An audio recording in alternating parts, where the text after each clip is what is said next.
Karibu mpenzi mtazamaji wa channel yetu. Siku ya leo ambayo tunapata nafasi nyingine kwa neema ya Mungu kuweza kujifunza mambo ya usio Biblia.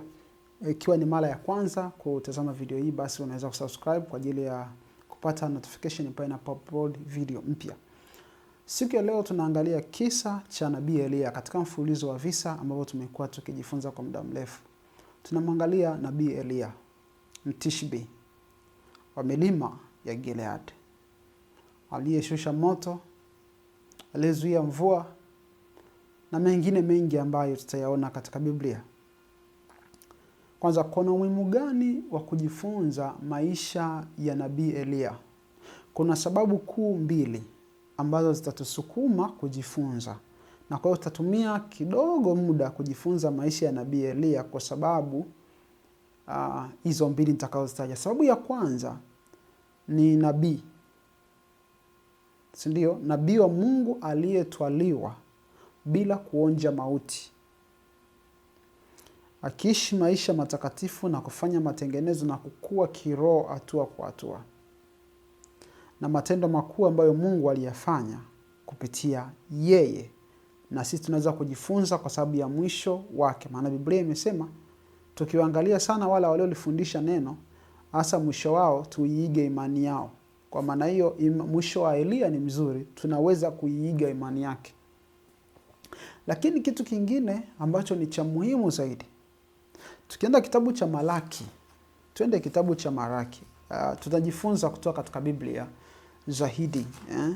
Kwa hiyo uwe na Biblia yako karibu unapoangalia vipindi hivi, kwa sababu kusudi kubwa ni kujifunza neno la Mungu. Malaki sura ya 4 mstari wa 5 anasema hivi: angalieni, nitawapelekea Elia nabii kabla ya siku ile ya Bwana iliyo kuu na ya kuogofya, naye ataigeuza mioyo ya baba iwaelekee watoto wao na mioyo ya watoto iwaelekee baba zao, ili nisije nikaipiga dunia kwa laana. Kwa hiyo inatuonyesha ya kwamba kabla ya nyakati za mwisho Mungu lazima amlete Elia. Na napozungumzia Elia, haimaanishi Elia atatoka mbinguni atakuja. Maanake utendaji au roho ya Elia itakuwa katika maisha ya watu watakaoishi nyakati za mwisho. Kama ambavyo kabla ya Yesu alikuja Elia, nabii Yohana Mbatizaji alikuja katika nguvu za Elia. Kwa hiyo hata nyakati za mwisho kabla ya Yesu kurudi mara ya pili, roho ile ya Elia itakuwa katika watu watakaoishi nyakati za mwisho, ili kuandaa ulimwengu kwa ajili ya siku ya Bwana yenye kutisha. Sasa twende kwa Nabii Elia sasa tujifunze. Nabii Elia katika Biblia tuone historia yake kabla ya kitabu cha Wafalme wa kwanza sura ya 17. Tunaposoma Wafalme wa kwanza sura ya 17 ndipo tunamuona Nabii Elia ambaye ni wa milima ya Gilead akienda kumuona Ahabu. Ni kitu gani kilitokea mpaka Elia kwenda kwa Ahabu, kwenda kumuonya na kutangaza hukumu? Maana pale alikwenda kutangaza hukumu ya kwamba mvua haitanyesha miaka 3.5 ila kwa neno lake. Ni ujasiri wa hali ya juu ambao Elia alikuwa nao. Kwa nini? Elia alikuwa mtu wa maombi sana. Ninaposema maombi, alikuwa mtu wa maombi sana. Ninapozungumza maombi, alikuwa ni mtu wa maombi sana. Alikuwa anaomba sana. Alikuwa akimtafuta Mungu maisha yake. Alikuwa akiomba na kujifunza neno la Mungu. Alikuwa ni mtiifu kwenye neno la Mungu. Alikuwa ni mtiifu kiasi kwamba alikuwa anaamini kile Mungu alichosema hakiwezi kubadilika, na anakitii hivyo hivyo. Lakini kitu kingine kuhusu Elia, aliwapenda Israeli, watu wake, na hakupenda ule uovu uliokuwa unaendelea. Jambo lile lilimuumiza sana Elia. Akawa anatumia muda mwingi kuomba kwa ajili ya taifa lake, ya kama ni kitu gani kifanyike walau kuwaamsha, kama Mungu alete walau hukumu, ili kuwashtua watu ambao wanaonekana wanaelekea katika uovu zaidi na zaidi. Tukumbuke wakati huo Ahabu alikuwa amemuoa Yezebel ambaye ametoka katika ufalme wa kipagani. Na huyu Yezebel alikuwa ni mchawi. Ameugeuza moyo wa Ahab amekuwa kama instrument tu, amekuwa kama kidude tu kipo, lakini mwendeshaji ni Jezebel.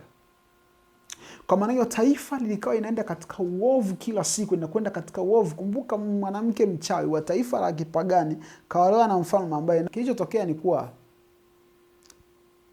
taifa linazidi kuelekea katika uovu. Kwa hiyo Mungu akamwagiza, baada ya maombi mengi, aliomba sana. Tukisoma Yakobo kwamba aliomba sana mvua isinyeshe. Haikuwa jambo la siku moja tu. Aliomba sana, alimtafuta sana Mungu mpaka kauli ya Mungu ilipotoka. Ndipo akaenda kwa nani? Kwa Ahabu. Tukiangalia staili ya kwenda kwa Ahabu, inatuonyesha Elia alikuwa ni mtu wa namna gani. Kitabu cha Wafalme wa Kwanza, sura ya 17. Anasema hivi, basi Elia wa wageni wa Gilead akamwambia Ahabu, kama Bwana Mungu wa Israeli aishivyo, ambaye ninasimama mbele zake, hakutakuwa na umande wala mvua miaka hii ila kwa neno langu. Ameingia neno la Mungu lilivyokuja, kwa sababu ni mtu wa maombi, anaishi katika milima ya Gilead. Kwa hiyo muda mwingi anatumia kwenye maombi. Na Mungu limekuja, amekwenda kwa Ahabu. Alivyokwenda, akwenda kwa mbwembwe wala kwa chochote. Alikuwa very straight. Amekwenda, ameingia ni kama papa akashafika mbele ya mfalme. Alipofika akatoa hukumu yake, akusubiri maelezo, mfalme hakuwa na muda wa kuuliza unamaanisha nini, itakuwa nini kifanyike. Alivyomaliza kutamka sentensi yake, aligeuka akaondoka.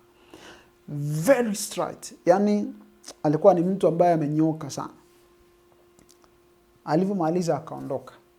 Tunachokuja ukiona ni kwamba alikuwa anamtii Mungu zaidi ya kitu chochote. Yaani Mungu kwake alikuwa ni zaidi ya kitu chochote. Kitu ambacho sisi pia tunatakiwa kujifunza ya kwamba kauli ya Mungu kwetu iwe ni jambo la maana sana kuliko mtu yoyote.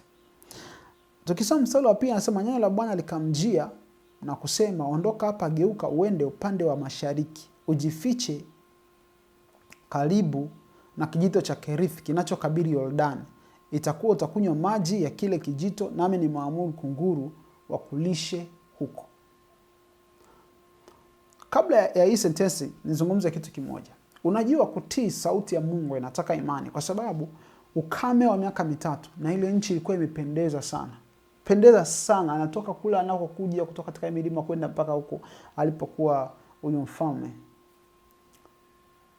Milima, vijito, halitia nguvu katika neno la Bwana kwamba halitarudi nyuma, kila kitu kitakauka. Na alivyomaliza pale hakutafuta akimbilie wapi, hakuhangaika nitaishi wapi. Neno la Mungu lilikuja tu, nenda katika kijito cha Kerithi, utakunywa maji yake, na mimi nimeamuru kunguru wakulishe. Kwamba hii kauli iliyotamka itakuwa, utaishi hivyo. Akaondoka, basi akaenda akafanya kama alivyosema Bwana, kwa kuwa akaenda kaa karibu na kijito cha Kerithi kinachokabili Yordani.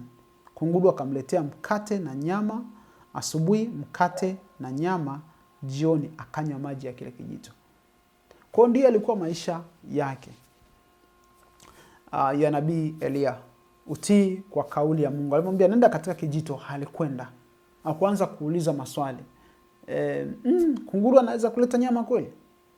Inatufundisha nini sisi ambao tunaishi nyakati hizi, ambao tunatakiwa kuwa na maisha kama ya Elia? Tuombe sana Roho Mtakatifu. Inatufundisha kwamba tulitii neno la Mungu bila condition. Yaani unasema Mungu nitakutii ikiwa utafanya jambo fulani. Lakini haikuwa hivyo kwa nabii Elia Mtishibi. Alimtii Mungu kwa asilimia zote.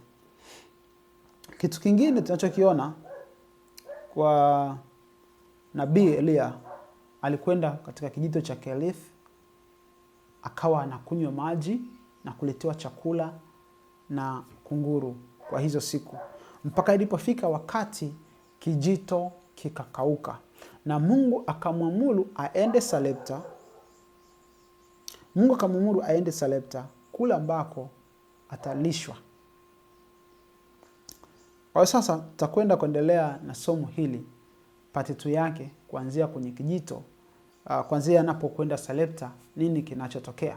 Tutajifunza maisha ya nabii Elia Mtishibi. Sasa baada ya kusoma hiki kisa, ni vitu gani vya muhimu ambavyo tunaweza kuvifanyia kazi katika somo la leo kuhusu Elia nabii? Kitu cha kwanza ni utii katika neno la Mungu. Ni uzoefu wa kila siku. Tunamwona Elia akitokea katika Wafalme 17, lakini hatujui maisha yake mpaka anafika pale alikuwa ni maisha namna gani. Kwa maisha yetu ya kiroho yatengenezwi kwa kuonekana, yanatengenezwa kwa vitu visivyoonekana. Kwa kudumu katika maombi, kwa kudumu katika kulisoma neno la Mungu na kuliishi. Ni ukuaji wa hatua kwa hatua. Na then tutafika mahali ambako sasa tutaweza kutembea katika njia ya nani? Njia ya Bwana. Na kitu kingine tunachoweza kujifunza ni kwamba kauli ya Mungu inavyokuja haihitaji maswali. Bwana akikwambia neno, tenda. Akikwambia kamwambie mtu fulani, kaseme. Usitafute kuwapendeza wanadamu. Na ndilo janga ambalo wengi tunalo, kutafuta kuwapendeza wanadamu, kwa sababu tunawategemea watakuwa msaada wa maisha yetu. Watakuwa msaada kiuchumi, watakuwa msaada kiulinzi, then tunawategemea wao kuliko Mungu. Tunaushusha ukweli wa Mungu chini kwa ajili ya kutafuta heshima. Elia kama angelitafuta heshima, asingeliweza kwenda kwa Ahabu na kumwambia ule ukweli mkali na kutangaza hukumu ya Mungu ambayo ingeshuka, na akasema haitanyesha isipokuwa kwa neno langu. Kuna matukio ambayo yanakuja kufuata ambayo tutayaona wakati tunapoingia sehemu ya pili, matukio yaliyofuatisha. Nachotaka kusema hapa kwenye hii tukio la kwanza ni kwamba tusitafute heshima tunapokuwa tunaujua ukweli. Sema ukweli kama ulivyo. Hautopita salama, kwa maana changamoto zitatokea, lakini ukweli utasimama. Kama Elia asingelisimama, tusingelimfahamu wenda Elia, ama tungelimfahamu kwa namna nyingine. Lakini alisimama katika kweli na akaisema kweli na akatii kanuni ya Mungu. Kuna nabii mmoja aliyekuliwa na simba. Alikwenda kwa Yeroboamu mwana wa Nebati, akasema ukweli, lakini alikuwa na maelezo mengi sana ambayo ilimpelekea anguko lake, na akaja kuwa na simba. Kwa sababu aliposema, mfalme akamkaribisha, akamwambia njoo ule, akasema Mungu ameniambia nisile, nisifanyeje, unajua sitakula chochote. Akaondoka. Mwisho siku, baada ya kusikia ile story, adui akazunguka nyuma kupitia ile nabii wa uongo, ile nabii mzee, akamshawishi yule jamaa nabii wa Mungu, akaenda akala, na mwisho wa siku akafa. Kwa nini?